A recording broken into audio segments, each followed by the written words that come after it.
Shower. Welcome, everybody. Here we are. It's time. Global Strangeness, Sunday night at the noon improved 7 o'clock. We had the whole daylight savings time. So I was not sure about you guys in the US who does and who doesn't do that. So I was actually sitting backstage at 6 o'clock for a few minutes and then, oh, perfect. You got an extra hour. So everybody, how was Halloween? Pretty awesome. Pretty awesome. Oh, Scott will love this. So my 9-year-old son says to me when we're trick-or-treating, an Amazon van goes by, and Scott and my son's like, "Oh, look, a white van that'll give us candy." And my cousin's husband's like, "Last candy you'll ever eat, kid." Like, just the fact the 9-year-old fucking said that joke had me dying laughing. But, yeah. Well, that's good. And did you dress up, Jeremy? No, I haven't done that since the first year. I haven't done that since the first year of COVID. I don't have time for that shit. I literally had to take off work. I took off work that day just to make sure I was home in time for the kids when they got home to go trick-or-treating and shit. Nice. Well, boo to you. I wear a little headband. I at least do that much. And I had not enough kids, and I have been eating candy solidly every freaking day since. So, honestly, somebody needs to come take this candy off my hands. It's bad. Ship it my way, please. I am a fat boy at heart who loves candy. Nice. Well, anyways, this week we are back at it with Ancient Aliens. So this is part 2 because we have done a show on this already once. We're running out of topics. So you're getting double doses of all the fun of things. It's like, a bad something that comes back. Never mind.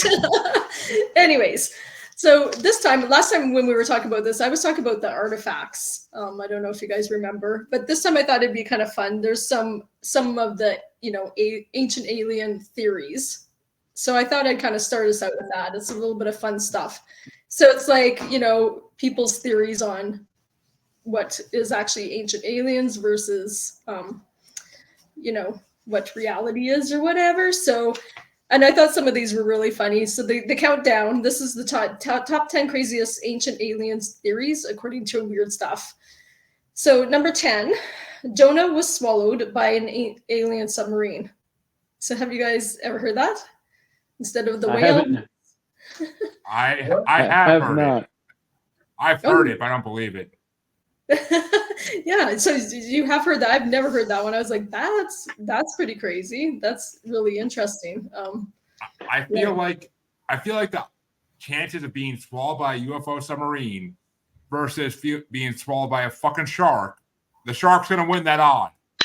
It's like 150 to 1 bet right there. The shark's the reason the freaking Jordan got eaten.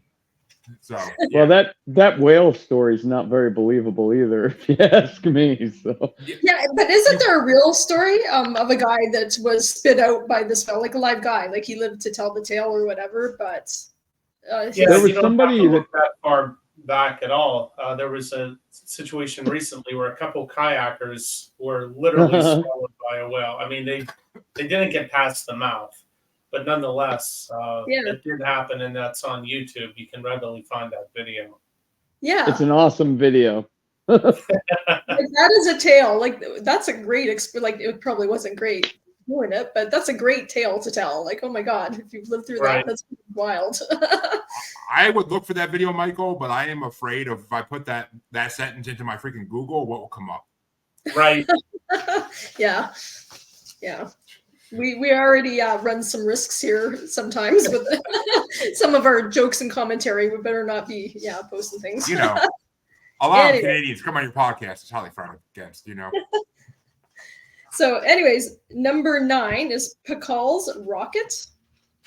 So it's a carving on a stone, and Pakal was the ruler of a Mayan city-state in the 7th century AD, and upon his death, he was placed inside an ornate coffin and sealed in a tomb with the temple of the inscriptions.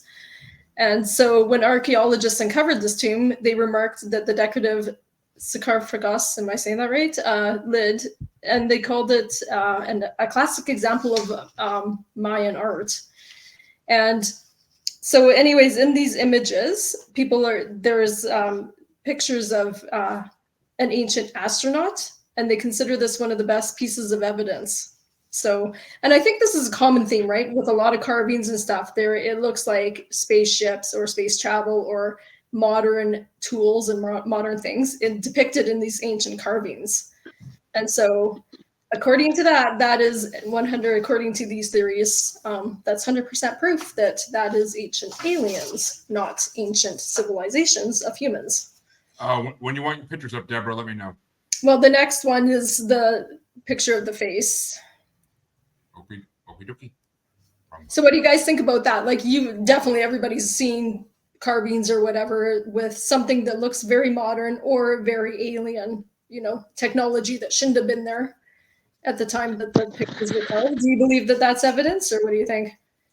I got one of those myself. I don't know what I believe in, but this week I got one of those I'm showing. Okay. Well, I mean that is pretty good evidence, actually, I think. The way I see it is, if your kid draws something in elementary school in art class, are you going to really question what it is? Or are you just going to go, that's good, sweetie, now go play? Well, this was like carved in stone, though. I think it's probably more like they're pretty intricate. Visions, visions or hallucinations or something. I mean, I don't know. It could just be some freaking cave kids having fun, like drawing shit on walls. That's pretty particular. That's cave kids. Yeah. The lid that you're talking about, I've seen this, is very intricate. Yes. It's a lot more than, Jeremy, what you would think of as maybe a childhood daydream. It's very strange. It's very intricate. And it is open to interpretation. I don't know if that is sufficient evidence, though. Yeah. Is that not the one? No, I think that's the next one. Yeah. Okay. So heading on, next one is hybrid creatures are the result of genetic testing. So I don't know if you guys, there's a lot of stuff around people with certain types of blood, and you see all the time people are talking about some humans are reptilian, and you see the eyes changing. Ooh. So yeah, I know you perk up with that. So no, I just was talking about this on a episode of my show this morning with my guest. My guest and I were talking about hybrids created by aliens to start the human race. Yeah. So yeah, that's exactly. So some ancient astronaut theorists, they think that this is ancient alien genetic experimentation, like all these, kind of crossbreeding with humans and all these, I don't know. What do you think? Because a lot of people talk about reptilian humans or reptilians so just to be clear, I have O negative blood and I have green eyes. And apparently that's some of the criteria for reptilians. I knew it! But if I am one, I will never tell. It's just a picture of a hybrid ancient, whatever. This is Medusa. This is Medusa. Yeah, but Medusa, according to legend, was a beautiful woman who was changed by Zeus or Hera because Zeus slept with her. As goes the regular storyline in every Greek myth is Zeus slept with something and then they got in trouble for them getting raped by him. So gotta love ancient gods and their idealism. Well, this particular list too, they include Bigfoot, they include Nessie, all these things in this. So they think this is all kind of this article lumping all these things together as ancient alien genetic testing. This is when I pull the plug on this fucking shit. Who the fuck slept together to make Nessie? That's what I want to know. Well, maybe they do. I guess my issue with it is, the creatures that we're using as references here are one-offs, right? There wasn't a clan of Medusas, at least that's the way the story goes. There was actually Gorgons. Gorgons were all like Medusa. They all had the exact same anatomy. I know that's a D&D thing. Was that like an actual It's a Greek. Like It's a cryptid, Greek. though? It's a Greek mythology thing. It's not really a cryptid. It's a Greek mythology monster. There was Gorgons lived on an island, and it's one of the islands that Theseus had to go to. And I believe Homer too in the Odyssey. But Homer went to the Sirens. Homer went to a lot of places with a lot of fucking messed up Yeah. creatures. So yeah, he got the shit end of the stick for most of his life. But I mean, I know Theseus had to kill Medusa. He had to get her head. So Theseus is the one who ended Medusa's reign of terror, but he didn't kill every Gorgon. That island still technically is supposed to exist somewhere full of Gorgons. So do you believe that that's potentially is sort of a genetic? Did You you know- have to ask, Deborah? Of course he does. Well, not necessarily. I mean, this is where Frogman lives. I believe it in the way that I believe that what the ancient people worship as gods very well could have been extraterrestrial beings. Because apparently they saw them. Apparently they got raped by at least one of them, Zeus. But I mean, they saw these gods at certain times in stories and in legends. So what if they were extraterrestrial beings and that's why they were all powerful and had these abilities that regular people didn't have? And maybe that's why certain people like Hercules and Theseus were able to be given certain abilities because they were part god. They were half god. They were hybrids. I mean, it's well known Hercules is half god, half man. And that could be a hybrid of gods or extraterrestrials. So, I mean, in theory, it all plays out soundly. But who knows? It's too far back to even guess at what the hell they were worshiping. What about you, Michael? Where do you weigh in? Is this just imagination and myths, or is this could Well, be? I think Jeremy's is poking at a very deep rabbit hole, and that is the history of religion vis-a-vis the ancient astronaut theory. Pretty much any religion that I'm aware of, it has gods that have some degree. Well, I mean, even the Christian God, the Abrahamic God, is an extraterrestrial, right? A god of the heavens, somebody that lives up above the world. By definition, that's extraterrestrial. Whether or not these mythological creatures are evidence of ancient aliens, I'm finding that to be a little bit of a stretch. Certainly, the ideas out there, that is that, we have these superhuman or half man, half beast type animals or humans or aliens, call them what you will. What is the genesis of these variants? Or is it extraterrestrial? I guess the question I would have is what purpose would they serve as such? Guardians of humans. I mean, think about it. I mean, I'm gonna call back to last week, Scott. Let's go back to the satyrs and how they became the goat men, that for our furry, hairy-legged friends that Deborah wants to date. So, I mean, What? you missed the bracket last week, Mike. Michael, once we get on YouTube, you should don't watch bother it. watching it. It was picking on me that day. I saw some of the texts. I was wondering what was going on because it sounded like it was getting pretty good. Yeah. Oh, Yeah. it got pretty rowdy, and it was actually not that long as I thought it would be. So, benefits. But I don't even remember. I'm sure you don't. Therein Scott- was part of the problem. Scott just kept yelling, we need an HR. yeah. We decided Well, that's that. because you were like doing some talking crazy shit. And That's the show we're on, unfortunately, buddy. Jeremy is the HR department, apparently. So, yeah. Yeah. I learned a long Poor time Deborah. ago. You got to control things if you want to think about it.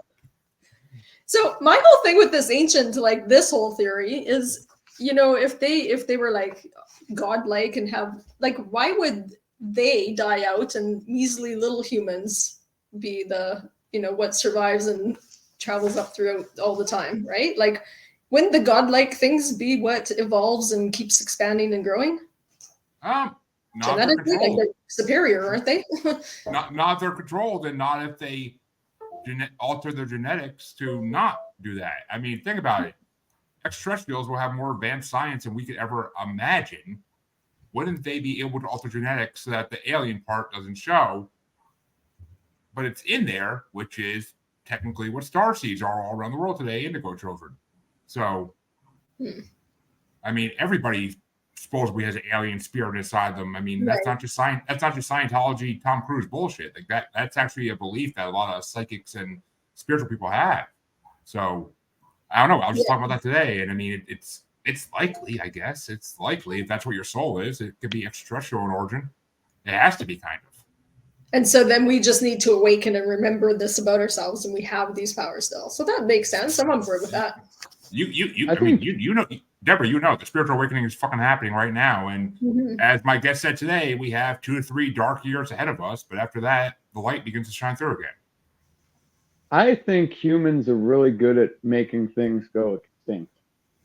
And we're seeing that right now. And I hope you're right with this 2 to 3 years, Jeremy. But shit is not looking good, son. Not my theory. Not taking credit for it, but I mean, I've been told multiple times that we have a few more years of darkness before the light begins to shine through, because nothing on this earth lasts forever. Earth goes through cycles. But I think that makes perfect sense, because more and more people are awakening and getting spiritual and whatever. And as that happens, then the negative side kind of ramps up too, right? So, and clearly there is a lot of chaos and whatever, but then there's a whole ton of people that are like getting in touch with their spiritual side. So I actually agree with you. And that's probably is a couple of years kind of rough riding, and you choose which side you want to look at stuff. So happy, kids. Be happy. Do you guys think this is the start? I mean, we had the Russia-Ukraine thing. Now Russia's picking sides. We've got the Palestine-Israel stuff going on. Maybe China goes after Taiwan. Like, is this World War III fought with, like, you know, cyber attacks? And is it going to get bad? What do you think? I mean, there's not going to be a World War III unless it gets fucking bad. I mean, every country has nukes now. It's not going to be pretty if it happens. The United States will stay out of it as long as inevitably possible, but eventually someone's going to freaking get antsy and want to go push a button. I think we fight wars different now. I don't think we do, because we still have these big missiles underground in silos just chilling, waiting for their day to come out. So, I mean, why wouldn't we decommission them if we didn't plan on using them at some point? Just to make sure the other people don't. Yeah, see, this is where we need Superman 3, the Quest for Peace logic, where he comes and takes all the nukes and throws them into the sun. Just saying. Yeah. I think, and that's all the chaos and whatever is going to ramp up, and it's individual people's responsibility to manage positive energy and not get sucked into all that chaos and negativity and spread that. Energy begets energy. So the more people that are positive and whatever, that will grow. And I'll spread the wisdom. Deborah, you'll love this, because I'll spread the wisdom I was given today. Over the next couple of years, it's going to be very important that everybody spends a lot of time out in nature with their bare feet planted on the ground, and any negative feelings, energy you have, put it back into the earth, because the earth will use it and turn it into positive energy and put it back out. Yes, ground and release. That's part of meditating. I do that every single day. Ground and release. Let all that energy just sip through you. Well, I'm fishing in the river all the time, barefoot, dude. Doesn't get more meditating than that. Even better in the water. Your feet glow at night. Yeah, it's getting cold now. I'll be in my my waders now, but. So, well, anyways, moving on the list, and I'm going to butcher this, but Teotihuacan is in Toltec City near what's now Mexico City. Tenoctian. Say that again. It's Teot. Tenoctian. Tenoctian. That doesn't Trust me, their language doesn't make sense when you look at it and you try to pronounce it, but it's Tenoctian. Okay, well, phonetically, okay, whatever. So anyways, people are saying there's a theory that is a computer or something.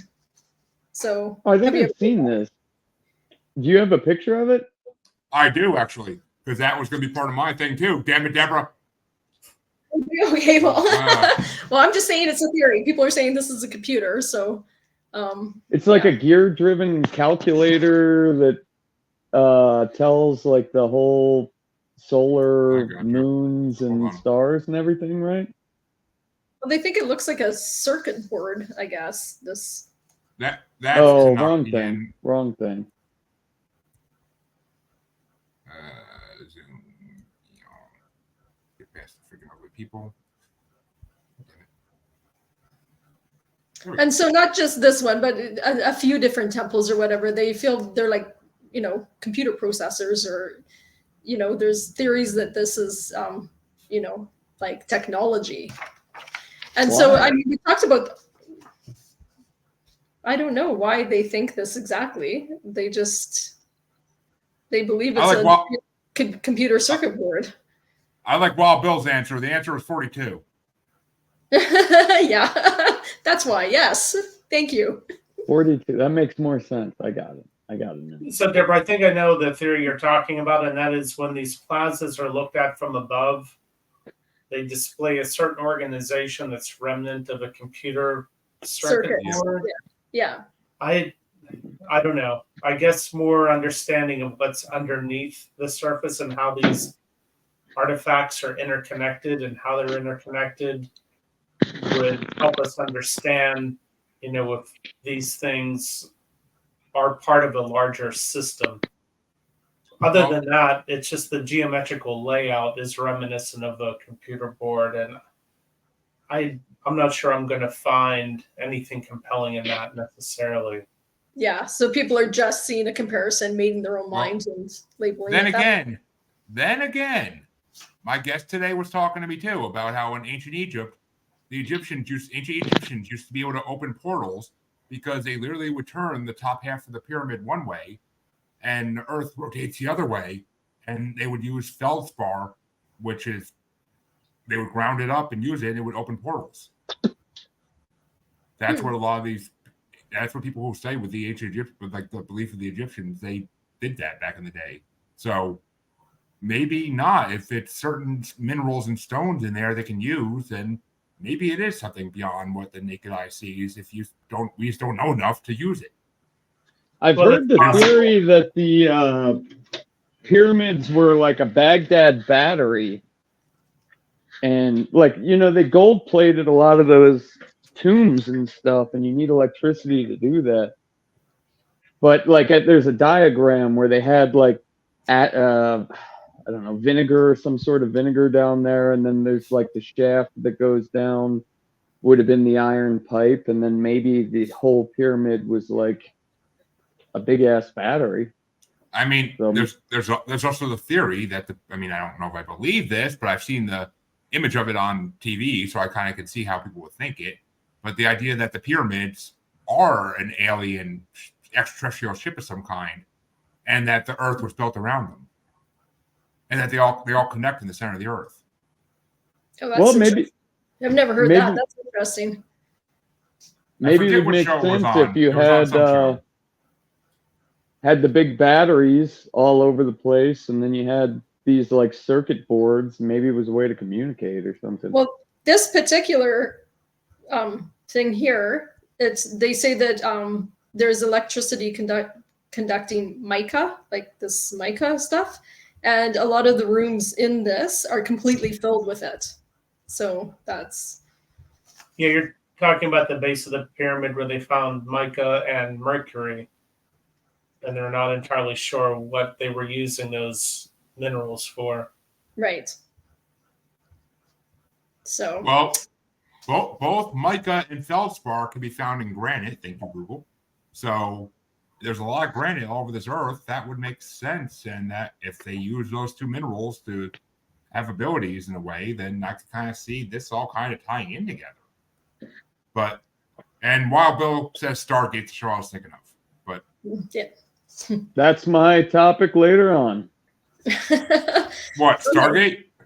Mm-hmm. Well, back to this list. So the next one is the sword in the stone. So some people, no, you're saying no to that. That's not alien. Oh, Michael, you look like you actually believe this one. Let's hear you. That's getting pretty wild.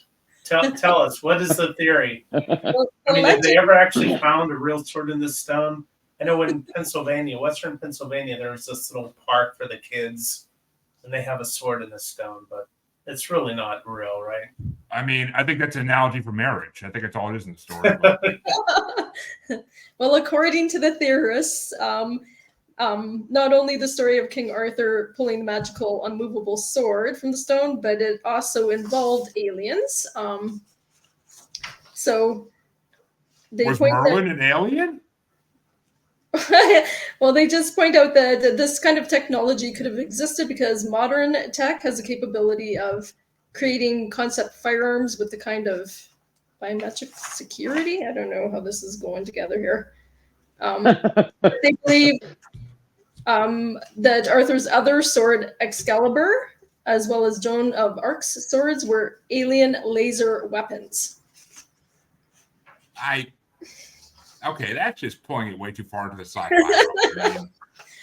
Okay, well, let's have a couple drinks. We'll come back to this theory because you guys. The sword and the stone is like, it's more magic based, I think, than extraterrestrial based. I mean, Merlin was supposedly a wizard who really did exist and was alive for at least 1,000 years. So, I mean, who the hell knows? It could have been Odin for all we fucking know. But I mean, it could have been a lot of things. It could have been a lot of different gods. Who knows? I mean, but that's extraterrestrial. I mean, that's going back to the whole fucking wormhole I went to earlier, and I'm not going down that hole again. Yeah, it is. I think it's a bit of a stretch to go to ancient alien laser weapons with that story, but anyway, somebody's made that connection. While Bill says they found an underground city running between the Great Pyramid and the Sphinx. Interesting. I mean, it was probably an escape route in case Egypt ever got seized, actually, which I don't see happening, but you know. And yes, Merlin could have been an alien hybrid. That's where I was going with that, but that's the only way. That's the only way it could have happened and actually been an alien involved with the sword and stone. But that is possible. Yeah, I don't know. So number 5 on the list is Dendera light. So that's another carving. And there's in this particular carving, it looks like a light bulb. People think that it looks like a modern light bulb in it. And so, again, you know, and I know you guys are bringing up a few different of the carvings and stones and the theory that that's proof of aliens, because why would they have this modern, you know, thing depicted in this ancient artifact? So, well, there have been a number of questions about how the Egyptians illuminated their work area when they were, you know, carving these elaborate hieroglyphs deep within these tombs and pyramids. So I think it is an outstanding question, whether or not that actually depicts an electric light bulb that kind of looks like one. I'm not sure, but it does point to an open question. And while Bill says they had to have some way to work inside the pyramids, he says they used no torches. So right. Do you have a picture of that one? No. No. But I mean, think about it though. A light bulb is in the same shape as certain squashes. So couldn't they just be drawing their produce or like carving their produce that they eat? Well, it kind of looks more like an elongated flower than a gourd, but I guess it could be a gourd. Well, they did have those they had those Baghdad batteries. So, like, what were they using them for? Maybe they did. Right. Who knows? Okay. Apparently, while Bill says it actually shows a filament inside the bowl. That's kind of what it looks like, yeah. Yeah. I haven't seen that one. So the next theory is the Grim Reaper. So I have a picture of him. The Grim Reaper was an alien, and aliens caused the plague. What? Is he gone? Why are you laughing, you guys? This is a theory. Because that's the most insane theory I've ever heard in my life. Yes. Oh, look. Of course it's an alien. It's Scott on Saturday. Clearly, that's got alien all over it. Come on, you guys. I don't know. Yeah. Scott, you're looking really good today, my friend. You don't need to be wearing this robe. So, and apparently the Grim Reaper, like this visual came about because people who were sick, they were hallucinating, sick with the plague or whatever, they would hallucinate, and a lot of them saw a dark hooded figure and in hysteria. They were all reporting this. That's where it just says the Great Plague. So okay, I mean I never knew that. Yeah, as I knew that part too, but I mean, as Wild Bill said, fleas and rodents caused the plague. That it was because they lived like freaking savages back then, and they basically were living in their own shit everywhere in the streets. So, I mean, it was a nasty time to live. So, that's what caused the freaking disease is dirtiness. But, or it was alien chemtrails, they're saying, or they simply gassed the food supply. Yeah, the aliens did apparently. Yeah, I mean, I'm going with alien chemtrails. That seems to make the most sense. I think so too. I like it. if you said COVID, I might have believed you, but the plague, I don't think so. That's too simple. And it's just it was basically like the common cold, but no one had it yet, and it just killed everybody. Like I don't know. It's just one of those things like that's too far. That's too fucking far for me even. And I believe in Frogman for fuck's sake. So. No. Yeah, you're like, if you lost Jeremy. I mean, this is far fetched then. Ooh, Wild Bill. That's a dark one, not Wild Bill there, but I'm not even gonna read that because that's a dark one. I like Wild Bill's picture there. It's pretty scary. Yeah. Okay, well, the next one, I'm sure everybody's heard about this. Everybody's heard this. Nazis had help from the extraterrestrials. Heard this one. Everybody's talked about this. That's 100% true. Yeah. Even this one, okay. We were so talking no chemtrails with the plague, but they're out helping. Actually, I'm sorry. I take it back. It is true, but not in that way, particularly. It's highly believed that both world wars were different alien species pulling the strings behind the whole thing. And they just were using humans as their puppets, basically, to fight the war for them. So it was their war, period. It was their war, period. A lot of the wars in this world have been their wars. I mean, not the little ones in country like the Civil War or any of the European England versus Ireland versus Scotland wars or anything like that. Like, no, that was just grumpy neighbors. And yes, that's what we're gonna call the Civil War from now on. Grumpy neighbor time. And apparently Wild Bill is an ordained priest, a spiritualist priest. Hey, so is Scott. I just gotta get my license, $50. Nice. Donate now to Global Strangeness. I found this tidbit fun. So that apparently the term "foo fighter" refers to the numerous stories of strange aerial phenomenon observed by the Allied pilots over Germany. Did you know that? Yep, yeah. And that's where the band got their name from. Yeah, no, I didn't know. That was pretty interesting. And yeah, and apparently the Germans found a crashed alien craft in the woods of Bavaria and tried to reverse engineer it, and that's where they're, Yep, that's 100% true. Scientists have confirmed that one. Okay, so we go from a hard no to obviously a pretty firm yes to you guys. So the next one is Vimanus. So, Vimanus.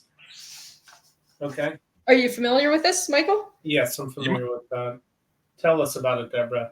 Are you saying it correctly? I don't think I've heard this one. I don't think I've heard it. Michael, you say it. How do you say Vimanus.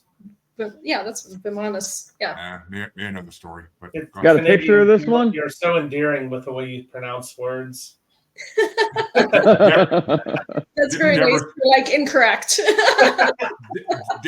Deborah's pictures are all gone, Scott. And no, Scott, sorry. Apparently, Wild Bill got his in college and many years of theology and religious studies and many thousands of dollars spent. Yeah, good for Wild Bill. He's a real place.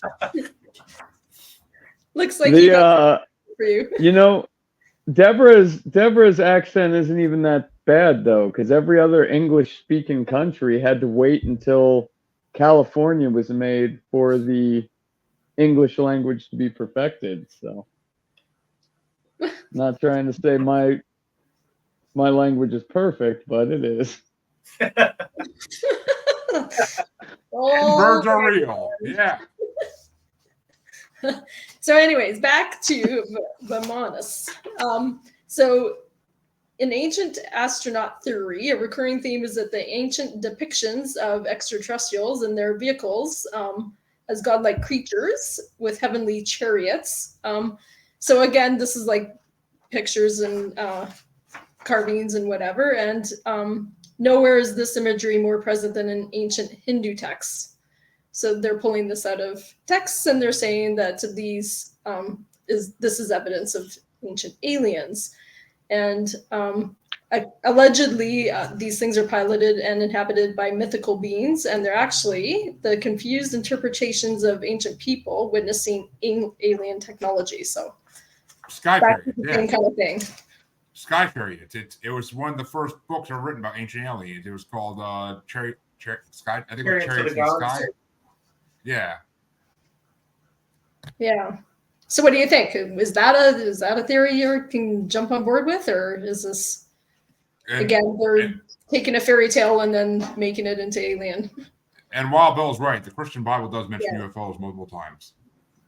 So I would say with the Vamanus, it's probably easy to cherry pick the text that really could be interpreted as a description of a flying vehicle, which would be, out of step with the time in which it was written. Mm-hmm. However, I'd like to know more about the entire body of work so I can understand those passages in context of the overall document. I'm not saying it's not evidence of something. I'm pleading ignorance with respect to the overall Vamanus. What else do they talk about? Right. Yeah. That makes sense. Yeah. I mean, it's he's right. It's one of those ones where you can't really just say that's definitive proof. That could be anything. Like they could have just mistook anything for that. They could have just been high on freaking Scott's mushrooms and wanted to draw some funny things. The Santa Claus mushroom? Yes. So that brings me down to number one. What do you think it is? Stonehenge. Dinosaurs in Arizona. Aliens killed the dinosaurs. That is. I got close. I've heard that theory. I've heard this theory before, but I don't know how well I believe it. Since if they did, they do a good job.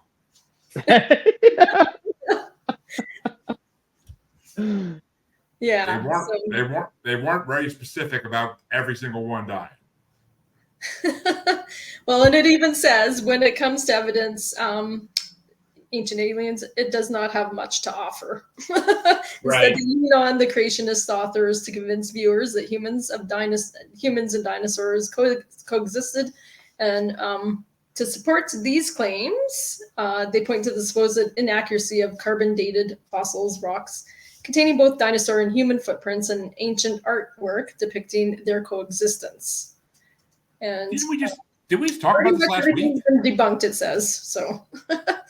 Did we just talk about that last week, though? About dinosaurs and humans existing at the same time? Or am I thinking I think it did come up, not last week, but I think it did come up in a conversation not that long ago. All right, I was just saying, I remember talking about it somewhere, not recently. But I don't know. So, yay or nay? Did the aliens give us the plague, wipe out the dinosaurs, start the wars? I believe all of them. All of it. Me too. Scott, for you, as Wild Bill says, mushrooms. Yeah, I think if we all smoked a joint, we'd be like right there actually debating these top 10 lists. Yes, the sword and the stone, 100% aliens after you. If you come back after with a clear mind. No. Laser weapons. Do not ruin the purity of the fucking King Arthur Camelot saga. God damn it, no. So Vegas has got one of those. I've been to the one in Vegas. It's nothing close to the real story of Camelot. Thank you. I don't know. Their buffet was probably better. Just saying. Actually, no, I disagree. The amount of wild game they caught back in the Camelot days and that they had the feast. Oh, come on. No, hell no. Fried roasted squirrel for everybody, Scott. Oh, yeah. But who wants to go next? Okay. I'm going last. I got a fun little game we're gonna play.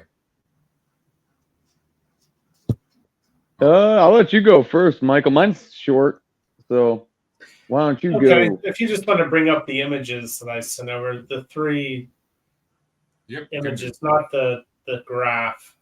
I think we'll save the graph, just 3 images.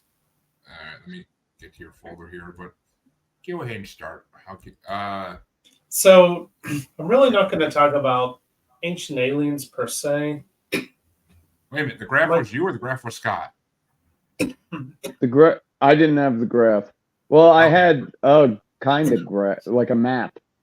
Okay, yeah, I don't fucking know.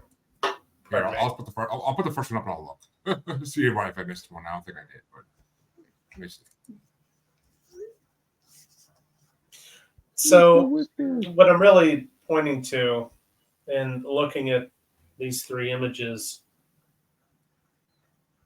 is I'd like to be able to separate out the idea of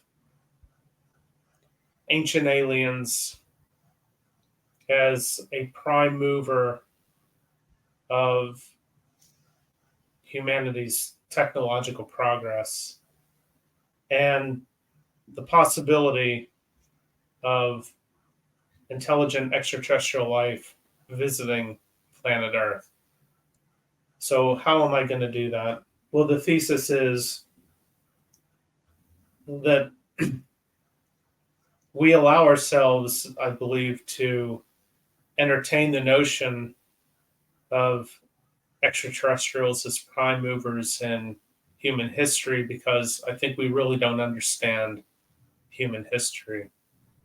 Why don't we understand human history? I think it's because we're so stuck in the idea of, primitive humanity being these hunter-gatherers and, we were chasing each other with sticks and stones and, it's a very juvenile, childlike depiction of the humans that existed before modern times. And when you look at artifacts like the one in front of you, Actually, I just want to throw this out. Real fast because this is actually interesting. According to Christian beliefs, dinosaurs never existed and bones were placed here by God to test one's faith. That's what Wild Bill is told by a Protestant minister. You're testing my faith, Jeremy. I'm just joking. Yeah, that statement tests I do that every humanity right I do that every week. I stole that from a Christmas documentary. I had to throw it out there. So when you look at these, this is what, 5, 6, 7,000 years old. And then when you look even further back, we don't have a lot of artifacts, but, we can presume that, okay, so this graphic could be 5,000 years old. Well, they didn't figure out how to do this kind of art 5,000 years ago. This was a legacy that this particular culture inherited and developed. So clearly there were advanced civilizations prior to what we understand as modern humans. If you think about it genetically or biologically, modern humans go back about 250,000 years. That's 7,000 generations. And it's very difficult for me to believe that during those entire 7,000 years, 7,000 generations, humanity just ran around in the savannah chasing each other with sticks. Again, I think that whole idea of the primitive hunter-gatherer really needs to be scrutinized. So what do you... I'm sorry to stop you. Do you believe in the Younger Dryas impact, where the 200 flood stories? Yeah, were told for a absolutely. And I reason? have a graphic talking about that. If we could get to the next image, what I want to take note of here is, if you look at the top of this graphic, this is a very interesting stone from Göbekli Tepe, and I really think that it's worth studying. I've been paying a lot of attention to this lately because, towards Scott's point, it appears to depict a cataclysmic global event with, celestial origins. Apparently, one of the interpretations of this stone has to do with the organization of constellations at the time that this was, the time this particular event took place. And that is right around the Younger Dryas period. So that's not necessarily the reason I included this depiction. I did it because of the handbags. If you look at the last image and this image, you're going to see some common elements. And those common elements are these bags. Now, if you bring up the third image, Jeremy, that I... So, Michael, Yes. Isn't this the image that's also found on the back of the Stonehenge heads? Or not Stonehenge, what are those big heads? Easter Island? Those heads? Yeah, Easter Island, yeah. And that particular image is on the back of all those heads, which is really weird. Oh, we need to look at that. That's really interesting. I have a picture of that, actually, I believe. Not the back of it, I don't think, but I'll see. Yeah, the backs of them are all carved, and it's very similar. The people are like comparing them side by side. They're very, very. I'll try to see if I can find it. Yeah. So that, is further evidence that, thousands of years ago, not just, what we think of as modern history, but thousands, maybe 10,000, beyond 10,000 years ago, there was a global cultural exchange. I mean, these artifacts, one might say, well, what else is a bucket supposed to look like? What do we have here? Yeah, so you have the scorpion kind of thing, the belt, the circle right above it. I just watched the whole thing on this where they were comparing them. If you look at the top of the head, that bird design looks exactly like the bird from Göbekli Tepe, which is extremely strange. Yeah, there's like the whole thing, the belt, the circle right above the belt, the scorpion type thing, right, like under the belt. Like there's so many similarities. It's so bizarre. I just want to throw this out there. Do you think it's possible that was like the mascot for a sports ball team? It could. I mean, it might have been. It might have been. We put a lot of energy into that shit. I wouldn't be surprised if ancient humanity did too. I honestly thought Scott was going to go with this is proof that birds aren't real. Yeah. I mean, just look at the human endeavors associated with sport, the stadiums, all of this incredible construction. Yeah, it's a possibility, I guess. But that said, go ahead. What do we have that's gonna, like, you got Trump Tower and all these things we build. We really don't have anything that's gonna be around. Well, so that was part of what I was getting to here. We don't have a lot of ancient artifacts. And if you look at the whole theories around the Younger Dryas, the rapid change in sea levels, tremendous flooding from pulse melt lakes from these glaciers, and possible impacts of cosmic debris landing forcefully on these huge glaciers and causing these enormous floods to occur. And there's evidence of this. It's not made up. You can listen to the Randall Carlson podcast, and he goes into painful detail about the geological evidence of these massive floods caused by these pulse melts.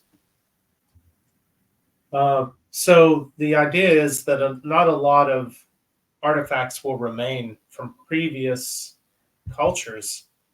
So when we look at the ancient aliens, I think we're trying to use that vehicle to fill in the gaps of our understanding. Because like I said, if you look at the Unaki relief that we just looked at, it's a very complex piece of art. Assuming it was done 5,000 years ago, they didn't figure out how to do that a day before, right? That's a legacy. That is technology and art that has been passed along.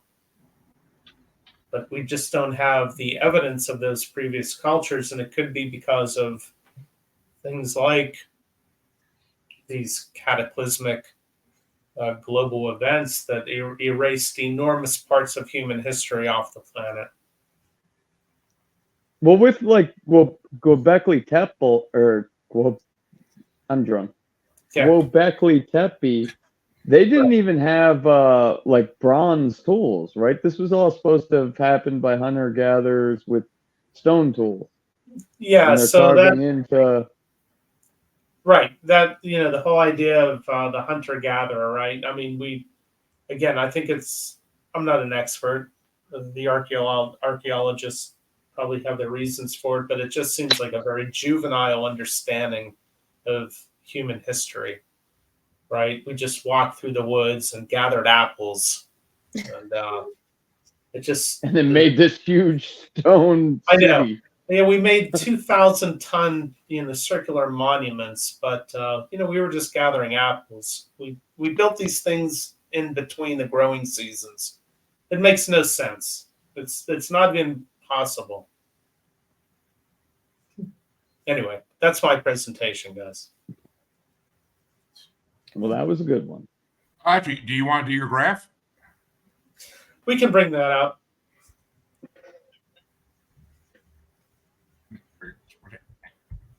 Oh, man.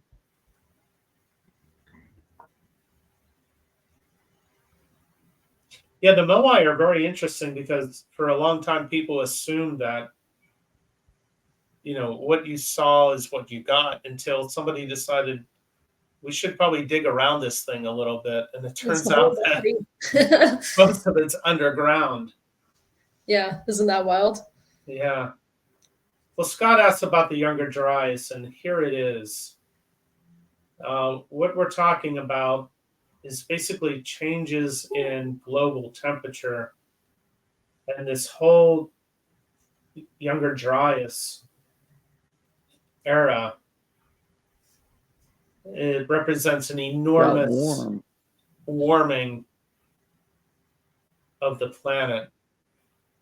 And they believe, at least there are theories that suggest that, there was a very advanced human culture and technology that existed prior to this time. And because of the climatic events triggered by the Younger Dryas, a lot of that history has been erased.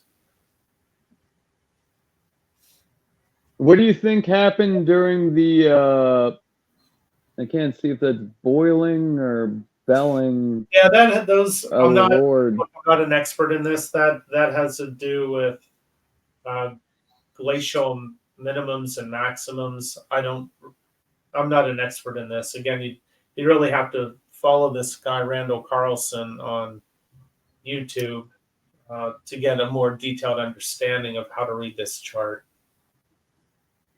So, do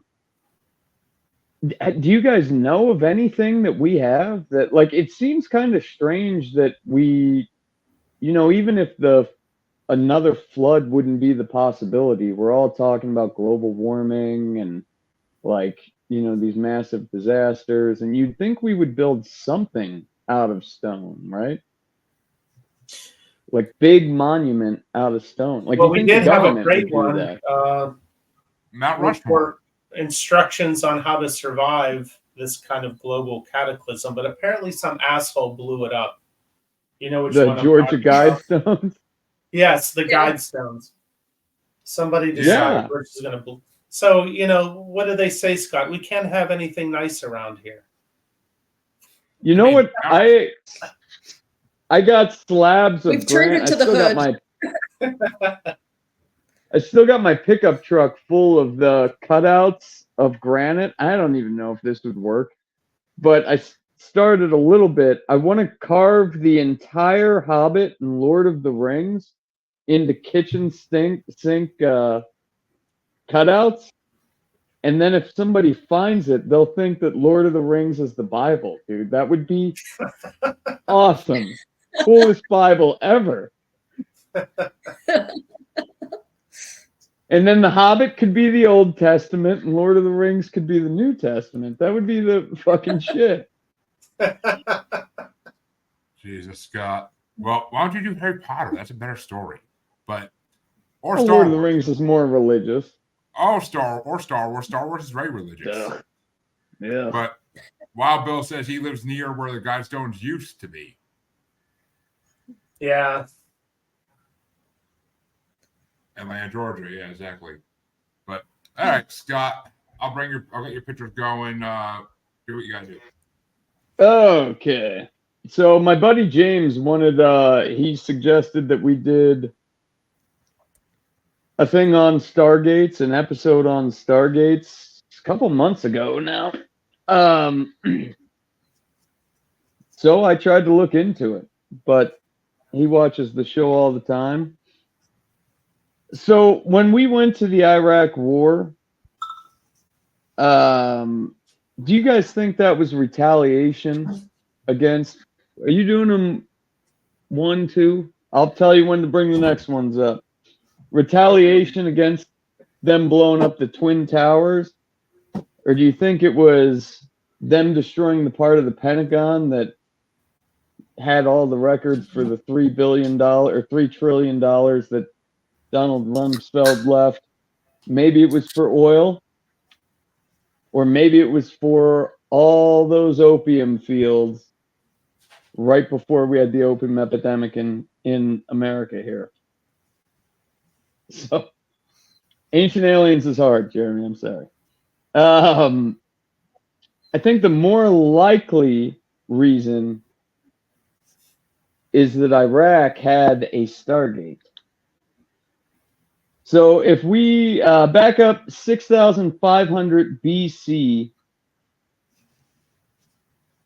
thousands of years, the city of Ur in Iraq was like the New York City of today. So like Ur in Iraq, the Babylonian people, Ur was like New York. And then you got photo 1 already pulled up. So this thing was discovered in the 1920s. And since that, people have been searching Iraq all over the place. Like, it got pretty crazy with them, archaeologists digging shit up or everything. But you got to ask, okay. So you got to ask yourself, why the hell, after we killed Saddam Hussein, did we stay there for over 10 years?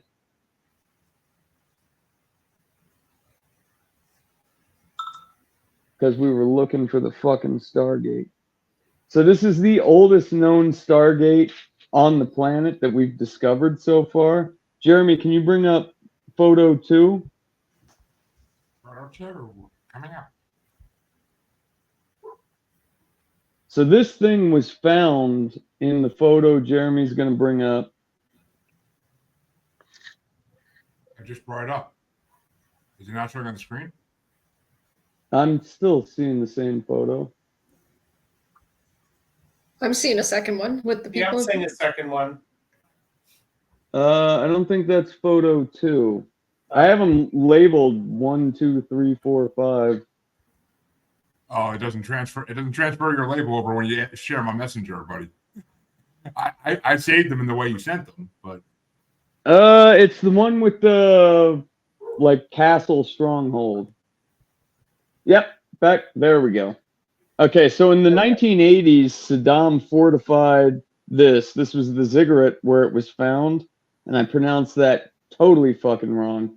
But Saddam had people build those 3 huge staircases in stone, I might add. He didn't really fuck up the face of that building. It looks pretty legit. But and then he put an Air Force base and his chemical weapons factory right around this thing. So if we jump backwards real quick, you're gonna have to find the photo of the fucking alien. I labeled them. I'm sorry. Keep going. Keep going. Oop. Back. That one. Yeah. Okay, so if we jump backwards, the Babylonians, they lived in modern day Iraq, and they had these carvings here. And if you zoom in, well, I'll let Jeremy zoom in. It's depicting, that's that Stargate right there. No, this is the wrong photo. You're killing me, Scott. You're killing me. I had them all labeled and everything. You're killing me. You're killing me, Smalls. Nope, back one. Nope. You keep skipping. Nope, back. The one you went fast over. Right That there. one. That one. Okay, so you guys see the little fucking alien people there? Yeah. Yeah, that's Sumerian, right? They could be hobbits, Scott. They could be hobbits. They could be, but their faces even look like little alien beings. So, everybody's heard Zachariah Hitchens, right? Or Sitchens. I Right. think so. Okay, so this, like, basically, I didn't know this part of the story when I was going into it. Go to the map, Jeremy.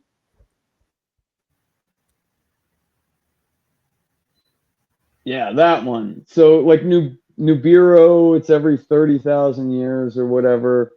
And, you know, Nibiru gets close, and then the Anunnaki come and check and make sure we're digging gold and shit. But that's how they thought they would travel, was through these fucking stargates. And why didn't Saddam Hussein use that technology? Did we get it? I swear I was not drunk when I wrote this. Pictures were throwing me off.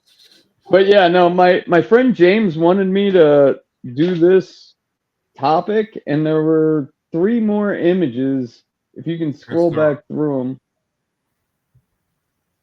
So yeah, this is one of them. That's one of them. And that's pretty weird. That's one of them. But apparently, like I photographs, or are these AI images?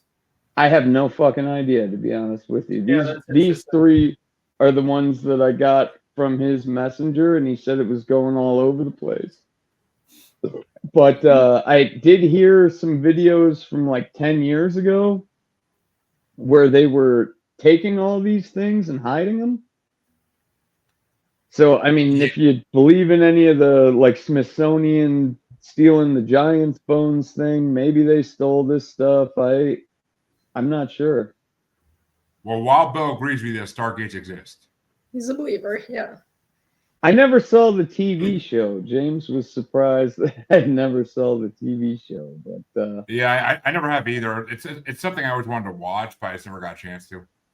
Well, and that's the thing, like Michael brought up, like, I don't know, like, there is stuff from 10 years ago where they said they hid these Stargates, but I believe it. I don't know if these photos are real or But AI so or who's they? Because these are all in different countries. I'm assuming the 3 different ones you showed us, they're similar, but they're in different places. So the governments of each place is hiding these? the Illuminati, dude. Come on now. The Vatican.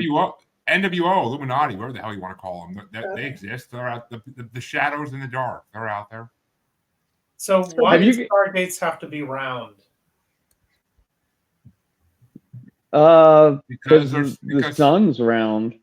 I mean, the Earth is round. It's flat, but it's round, right? Like, everything has to have symmetry, I guess. Flat. Oh my! But there is sacred geometry, right? There's a whole lot. That's another whole rabbit hole we could go down. Yeah, no question about it. I mean, yeah. It looks like an old photo, right? Like, it does look like an old photo. That one, anyways. Yeah. We could do Well, it. there were 3. And see if it's real or if it's AI. The only question. Yeah, if that it's was AI, another because one. If you look at the faces, they're so indistinct, and usually that's a hallmark of early AI work. Yeah, you could be right. Mashed up. But look how detailed everything else is when you zoom in. Yeah, because AI is pretty good at geometrical imagery. But so, Michael, you're saying you can test photographs, like you can do search them. You can Google search images and see where they came from. For the most part. No, they have a test. They have what's the program that you run the image through to see if it's AI? I think the FBI has that. I'm not sure. No, it's open source. Out there. I haven't done it, but I would imagine if you did a search on this image, that would be revealed. What are we going to be able to believe? Like our grandchildren, basically, right? They're going to be like doing a podcast with a bunch of fake fucking shit, dude. Like, what are they going to be able to believe? I don't. That's a really good question. Well, we probably got ancestors laughing their asses off at us right now talking about all this.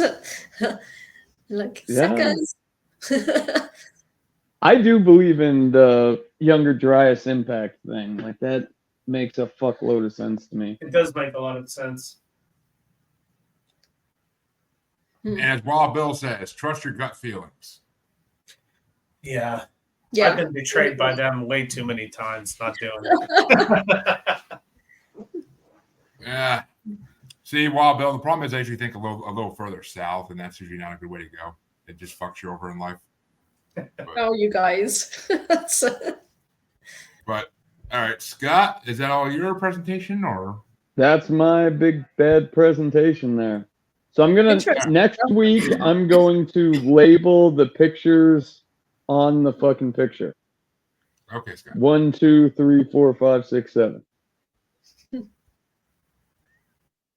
Okay, well, I actually saw this back in August on the news, and I wanted to show it on the show because it's a short little clip, but it's something that happened very close to me. So it's huge. Are you pulling up a picture right now? No, I'm pulling up a video. Do you have to go take a piss, Scott? Maybe. I'll wait till after the video. I can still hear you. All right, it's showing. Make sure it's showing. You see it. Oh, wait a minute, it's muted. That might be wrong. Well, a Harvard physicist says he has proof that aliens may exist. Can you believe this? I don't know, Lily. This sounds a little sounds scary to me. I don't know. Avi Loeb, the head of the Galileo Project, and the what?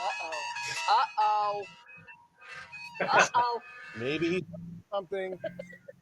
He's the founding member of the Galileo Project and founding director of Harvard University's Black Hole Initiative. You don't want to get sucked into that team. No. He says his team analyzed materials on Earth that came from outside of our solar system. Loeb and his team went to the Pacific Ocean. They analyzed parts of a space meteor that crashed there in January of 2014. We need to know more. Yes. We have to know more. Yes, we must. And we will know more. Coming this morning at 7:45, we're going to talk to Loeb about his discovery. Yeah. I could not find that interview in full where they talked to him about his discovery.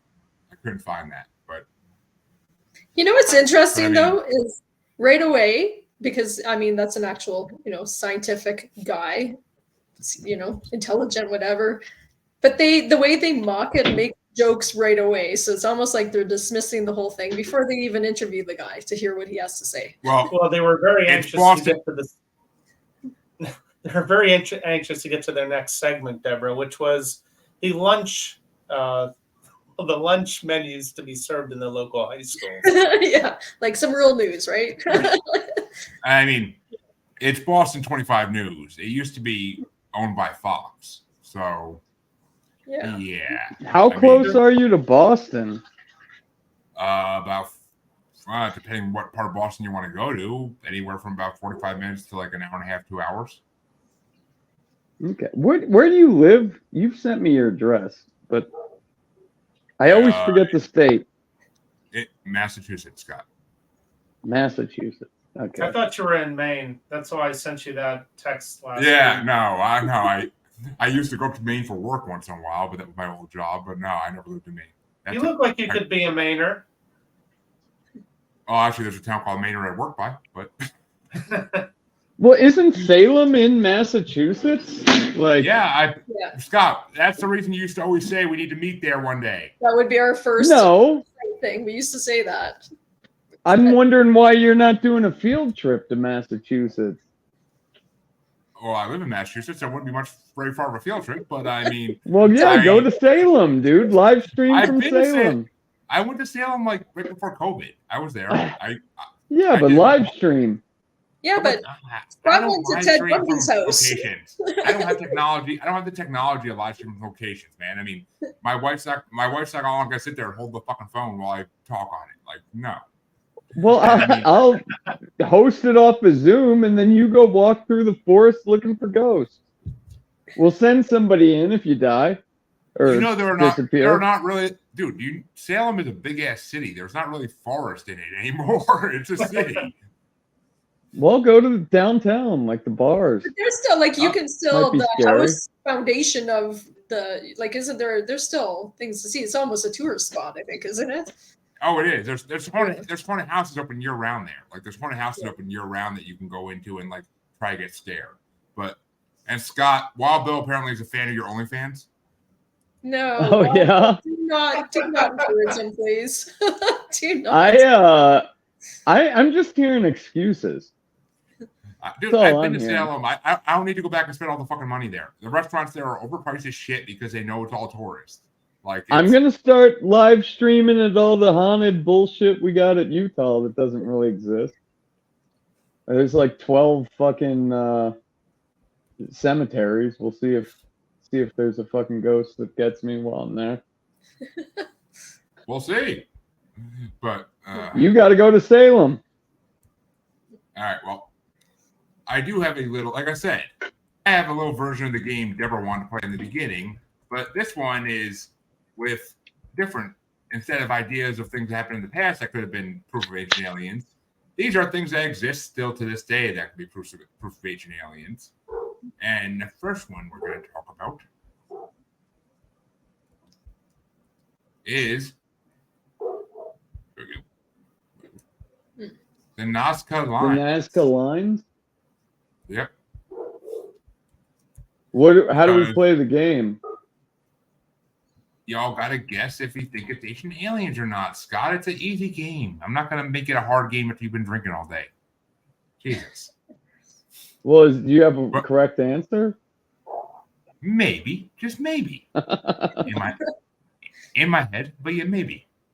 So this is in the Nazca Desert, 200 miles southeast of Lima, Peru, which it's 800 plus long, straight white lines in seemingly random places, etchings of animals in geometric shapes, which appear at a large scale, with the biggest spanning 1,200 feet.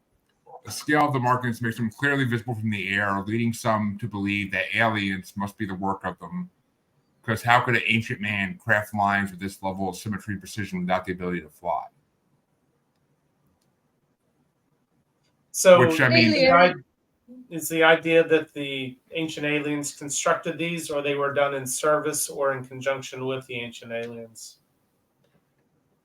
Who the hell knows? But I mean, while Bill says big ant, and he says formed by high winds. LOL. So these are very enigmatic. This whole thing is very enigmatic and very difficult to explain. So if there were any example today that could have some extraterrestrial context, I would lean toward the Nazca Lines being in that category. I mean, apparently modern scientists figured out how the lines could be made without space beam lasers, but the reasoning behind their creation remains up for debate, according to skeptics. So I don't know about that one. I mean, look, it's a high desert. It's a hostile environment. Why did people go through the effort? Basically, they had to score down the top surface to reveal the white underlayment of rock. Why would they do that? Why would they build all of these magnificent, glyphs in the ground? What would be the reason? It doesn't make a lot of sense. It doesn't, but here's this next one exactly. The next one, Machu Picchu. We all know this one. It's one of the most Instagrammable spots on Earth, according to people. But the ability of humans at the time it was built to build a structure such as this is what is in debate.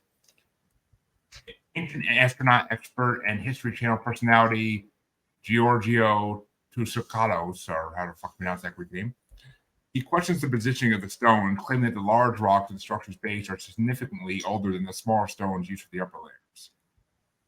Sometimes there are 3 levels to the construction. The bottom level is a massive, gigantic, megalithic blocks as big as railway wagons.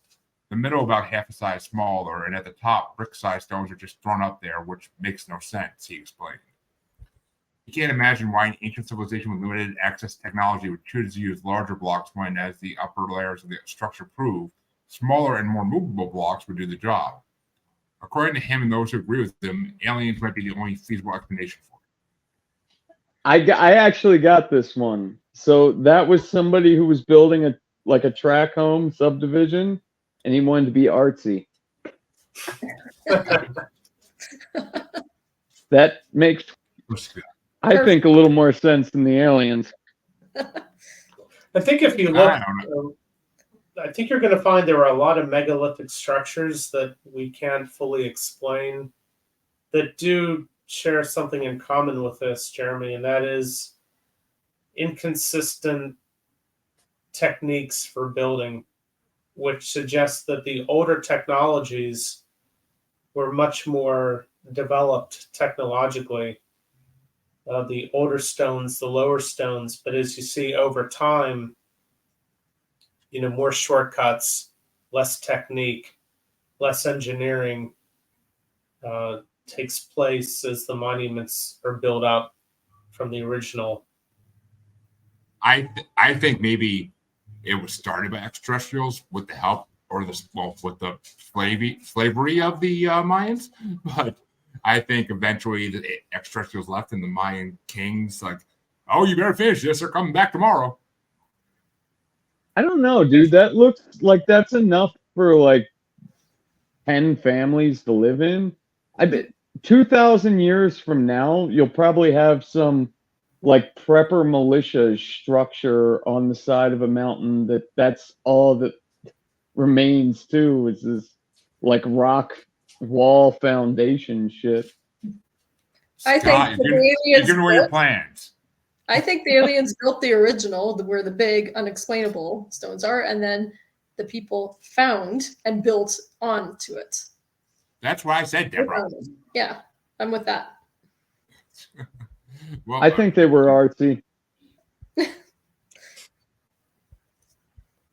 ahead. Did we lose Michael? Or? No, I wasn't saying anything. I think Scott said it was artsy. An artsy track house. Subdivision.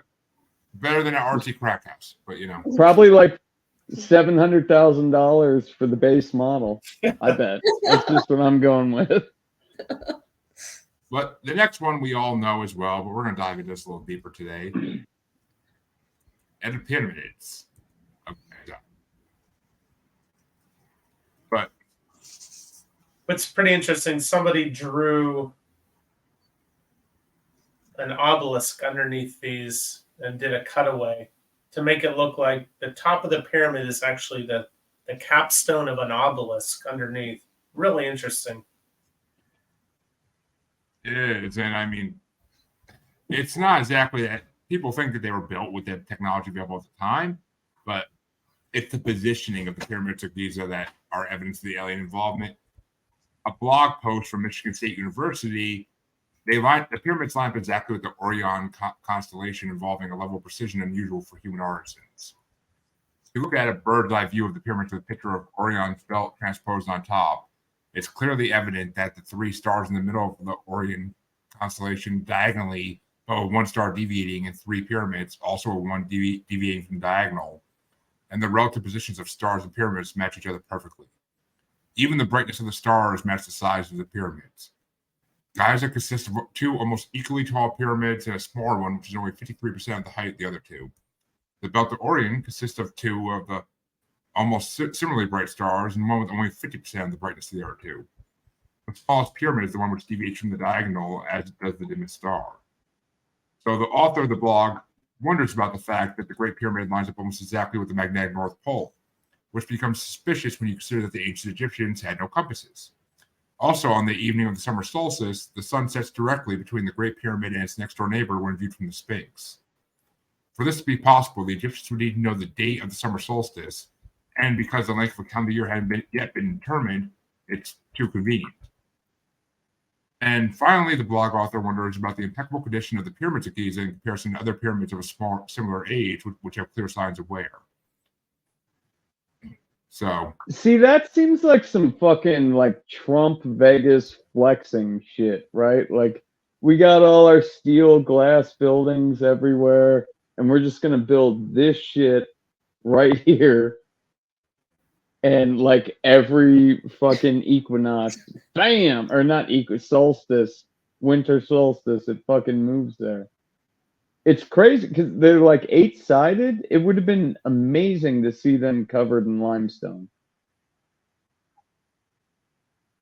Mm-hmm. I mean, it would be, but they haven't aged, and that's the weird part. That's what no one can figure out. So, I don't know. That one. I mean, I never heard that explanation perfectly, like explained like that before, and it kind of all lines up in my head.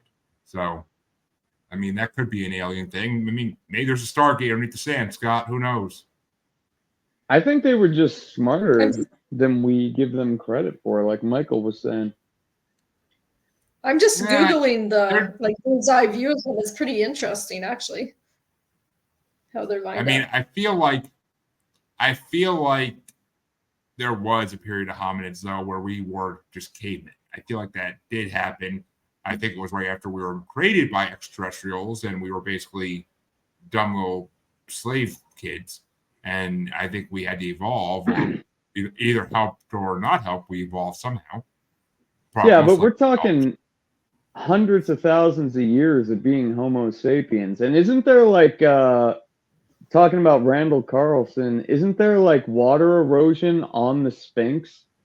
And they think that like the Sphinx was at one point in time a lion, and like the water erosion goes back like 10,000 years. Yes, there is a theory about that the Sphinx is actually older than the pyramids. And they believe it. They do While point to the erosion. Bill's saying the pyramid is a communication device.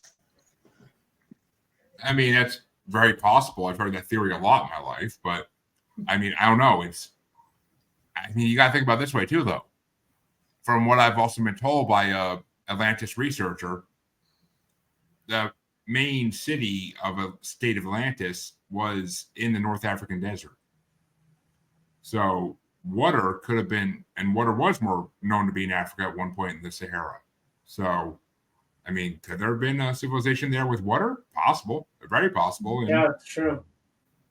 But wasn't like Plato the only one that actually wrote about Atlantis, and it was like this brief little? He's the only one that we still have proof wrote about it. That's the difference. A lot of that stuff has been lost to time. A lot of that stuff's been lost to time and wars. So, who knows?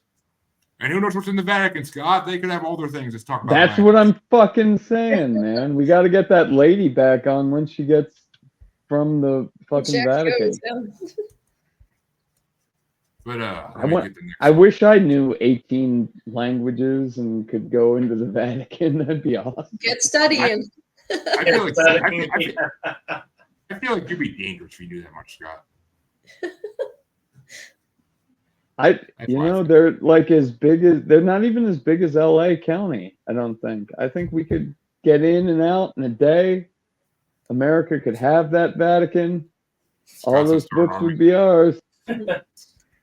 Well, that will be our final wrap-up show when if ever we end this. That'll be our final show, storm in the Vatican. we can come back from that, but yeah, this one is called, and I'm gonna fuck this up. Saxe Huaman. Okay, I didn't fuck it up. Saxe Huaman, which some believe aliens were responsible for making this. It's a fortress in Cusco that's more than 1,000 years old. But the Incas were advanced and talented craftsmen, as everybody knows, and similar fortresses have been found around the world and even near this one.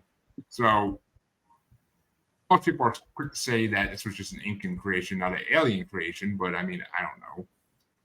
Who the hell tattooed the side of the mountain? That's what I want to fucking know. Yeah. El Peru. But I mean, I don't know. That just... Yeah. The structure is unbelievable. If you look at other images of it, it's truly amazing. The building technique, the size of the stones, none of it makes sense on a human scale. It doesn't, but I mean, they worked with what they had back then, so that's all you could dig up was those size stones, and that's what you're going to use. Right, but how'd you move how them? did they do it? It's not readily explainable. It's like the pyramids, and they're fucking rolling 30-ton stones on logs 500 miles away. That shit seems... I've seen all the demonstrations of that, and it works really well when you're on flat, hard ground. Rolling up a hill on a log, it's not going to work. Or in like the sand of Egypt. You're right. The whole theory is really wonky. And there's this guy on YouTube who uses little pebbles and sand. Yeah, he's able to move these massive 10-ton blocks around, using leverage. But he's doing this all on a concrete pad. Mm-hmm. Right? Yeah. All of those techniques go away when you're on a soft surface. Yeah. But Wild Bill says he wants to know who put up the wall to block the goddamn view. Yeah, that's right. But I don't know. This one definitely was. That one definitely was. And do I have a picture of the second one ready? Is the question.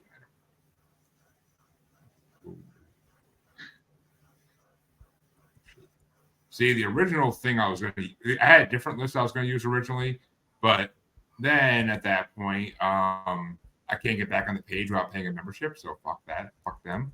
They can kiss my ass. Fuck you, National Geographic. But here we go. This one is called Pumapunku.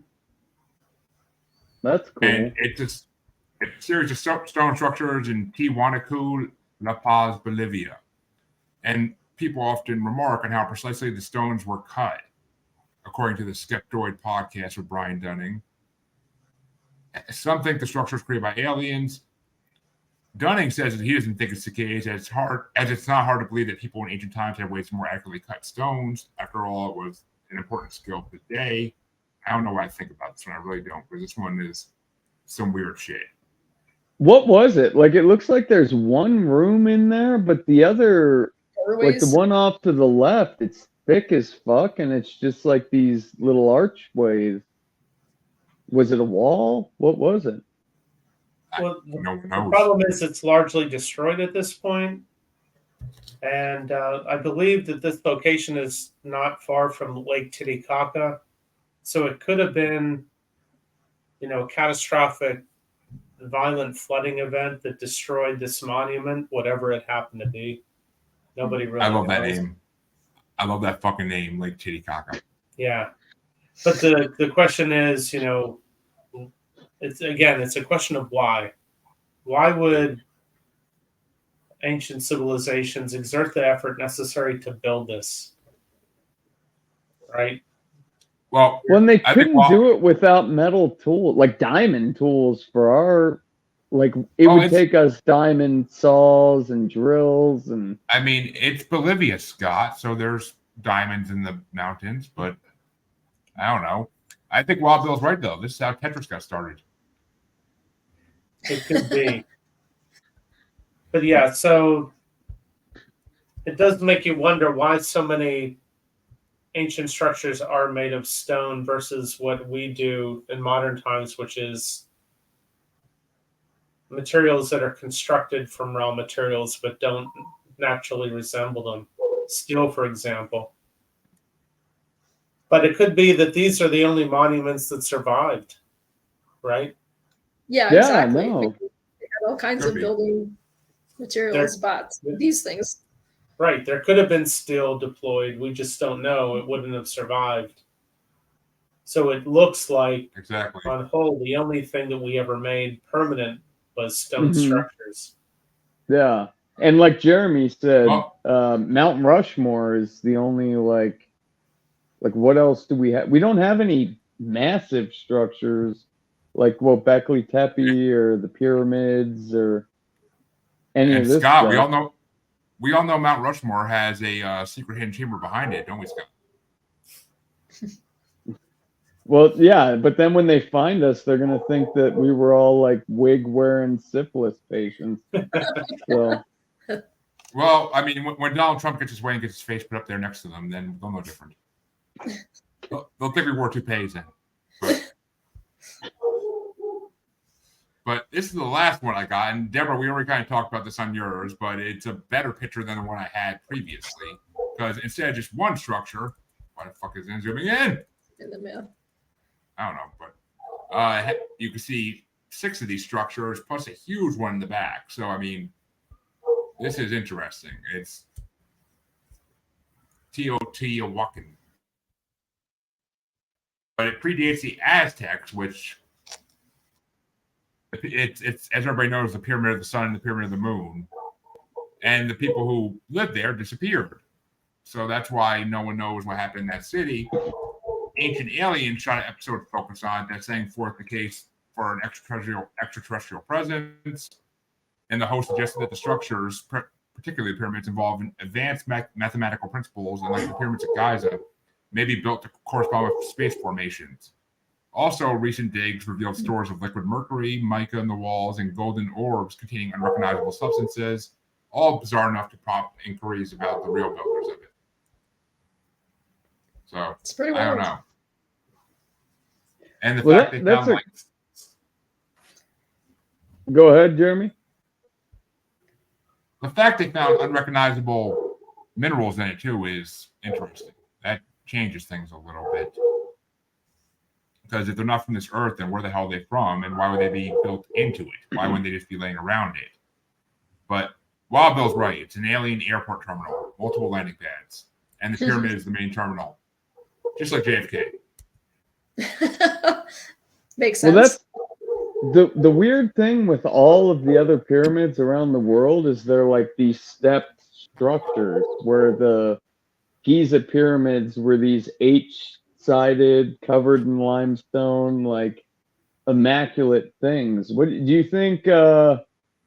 It's possible that the Giza pyramids happened before there was like a major catastrophe, and then civilization rebuilt, and then got destroyed again before we found them? Possible, I guess. I don't know. But oh, it was alien. I'm sorry. I forgot the topic. Aliens built it all. They did. You heard it here first. And they brought the plague. Yep. And the chemtrails. And the chemtrails.